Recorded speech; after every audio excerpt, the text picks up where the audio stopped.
ഇൻഡോറിൽ കുടിവെള്ളം മരണക്കിണറായി, പിഞ്ചു കുഞ്ഞടക്കം 11 മരണം. ദാഹം തീർക്കാൻ കുടിച്ച വെള്ളം നാടിനെ മരണത്തിലേക്ക് തള്ളിവിട്ട ദാരുണ സംഭവത്തിന് ഇൻഡോർ സാക്ഷിയായി. കുടിവെള്ള പൈപ്പിൽ മലിനജലം കലർന്നതിനെ തുടർന്നുണ്ടായ വിഷബാധയിൽ 10 മാസം പ്രായമുള്ള പിഞ്ചു കുഞ്ഞടക്കം 11 പേർക്ക് ജീവൻ നഷ്ടമായി. മധ്യപ്രദേശിലെ ഇൻഡോറിലാണ് രാജ്യത്തെ ഞെട്ടിച്ച ഈ ദുരന്തമുണ്ടായത്. വർഷങ്ങളുടെ കാത്തിരിപ്പിനൊടുവിൽ ലഭിച്ച പൊന്നോമനയെ നഷ്ടപ്പെട്ടതിന്റെ വേദനയിലാണ് സ്നേഹനഗർ കോളനിയിലെ ഒരു കുടുംബം. 10 മാസം മാത്രം പ്രായമുള്ള കാർത്തിക് എന്ന കുഞ്ഞാണ് അധികൃതരുടെ അനാസ്ഥയ്ക്ക് ഇരയായി വിട പറഞ്ഞത്. കുട്ടി മരിച്ചതറിയാതെ ഇപ്പോഴും ചികിത്സയിൽ കഴിയുന്ന മാതാപിതാക്കളുടെ അവസ്ഥ കണ്ടു നിൽക്കാനാവാത്ത സ്ഥിതിയിലാണ്.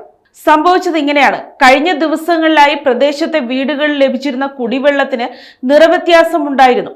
എന്നാൽ ഇത് കാര്യമാക്കാതെ ഉപയോഗിച്ചവരാണ് ഛർദിയും വയറിളക്കവും ബാധിച്ച് ആശുപത്രിയിലായത്.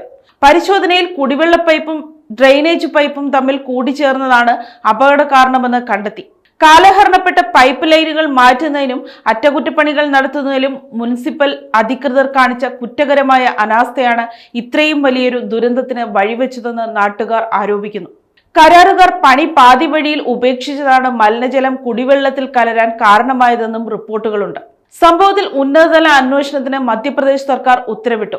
കുറ്റക്കാർക്കെതിരെ കർശന നടപടി സ്വീകരിക്കുമെന്ന് മുഖ്യമന്ത്രി വ്യക്തമാക്കിയിട്ടുണ്ട്. അതേസമയം ആശുപത്രികളിൽ പ്രവേശിപ്പിക്കപ്പെട്ടവരിൽ ചിലരുടെ നില ഗുരുതരമായി തുടരുകയാണ്. News desk Kottarakkara media.